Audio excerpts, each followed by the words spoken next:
Steph here again, and I'm going to talk you through your first wine. So this is a sparkling wine, Recaredo's Terrors Brut Nature 2018. So first thing to talk about is what kind of sparkling wine this is. And this is a Corpinat. So it's from the same area as Cava, but it is not Cava at all. It is a special kind of subset founded in 2018 by 9 producers who really wanted to get away from what they thought was kind of cheap bulk production Cava and showcase the high quality wines that they can make in the region that they thought could really kind of rival champagne.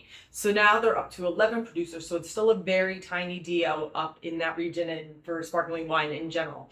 So the thing that kind of sets them apart is their quality standards. So with Corpinat, they have a much stricter regulations they have to follow compared to regular Cava.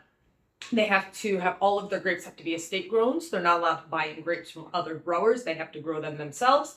They have to be organic and or biodynamically farmed. They have to be hand harvested, and then they have a longer aging requirement compared to Cava. So Cava is 9 months usually. With Corpinat, it's 18 months is the minimum. So it's doubling that aging requirement.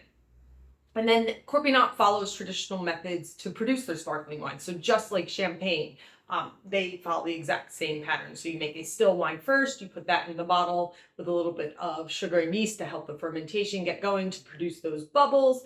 After that's done, you do riddling, which is how you get the dead yeast down into the neck of the bottle. You do disgorgement, poof, all those dead yeast come out. And then you have a stylistic choice after that, because you get to add something called dosage or not add it. So with Brut Nature, what that means is they've not added the dosage. Dosage is a mixture of wine and grape must, because you have to top up the bottle after you disgorge it. There's a little bit of space missing, and you can either add just the wine back in, or you can add a little bit of grape must, which brings some sugar to the wine, and it doesn't really produce a sweet wine unless you add a lot. And what it does is it just kind of browns off that acidity, and especially in champagne, sometimes it's so acidic you just need to soften it a little bit. But with this one, they're not adding any of that, so they just top it up with a little bit of wine in there, so you get a bone dry, really crisp sparkling wine. And the last thing Corpinat does is they really want to focus on their grapes from the region, so very much about the terroir. So the 3 main grapes are going to be Trello, Macabeo, and Parellada, and they think that these local grapes, the local climate, and everything that goes into it just produces a very particular and unique style of sparkling wine that I absolutely adore. So Recaredo was founded in 1924. They're one of the first producers of Cava to actually commercialize it and bottle it.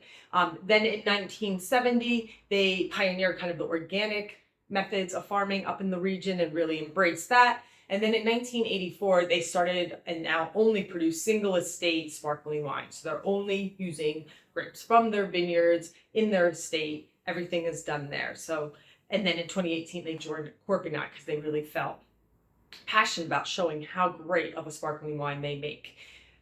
The last thing is they're really known for their aging, so they go well above that 18-month minimum. So with this bottle, what I really love is if you look on the back label, they are very transparent about everything that goes into it. So for the 2018, the blend of grapes for this one is going to be 65% Trello, 17% Parellada, and 18% Macabeo. It also tells you just how long this bottle has been aged. So this one has been 47 months, and then it was disgorged on March 1st in 2023. And depending on this, that can vary depending on the vintage. The longest I've seen is 54 months. I think the shortest I've seen so far is 36 months. And it's really about the wine blender and the winemaker deciding how that vintage is showing, and that's what changes how long it's aged, because for them it's not about a number, it's about getting the best out of that wine in that vintage. So it's really interesting to see how it changes throughout the year in different batches. And then this one has 5% of the blend has been aged in oak barrels, so that brings a little bit of richness without overpowering. So it just gives you a bit more kind of roundness, vanilla, toasty notes, but they don't want it so much that you lose the character of the grapes, because this is really all about the grapes for them. It's a wild fermentation, it's unfiltered, and then there's a little bit of sulfur added at bottling, but not much at all. So for this one, first thing, when you take a look, you'll notice how fine the bubbles are, just like a champagne. It's not big bubbles like a carbonated, soda, or even as big as Prosecco. It's much finer.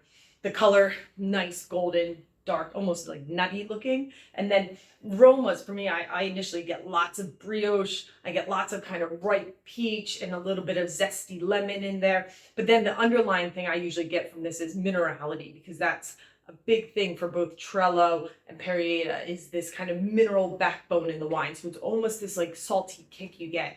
And then when you taste it, you notice I don't think the acidity is quite as high as champagne. It's a bit softer. And then the other thing is the kind of the length of the finish. It's really crisp and refreshing. You'll notice how dry it is. No sugar. And it just makes you kind of want to keep coming back for it, especially when you think about the kind of like foods you would pair with it.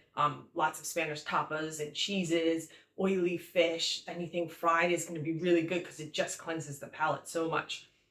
Yeah, that's it. All right, so that is the Recaredo. That's your first wine. Please enjoy it. And I hope you enjoy the rest of your tasting. And yeah, have a good day. We'll see you later. Bye.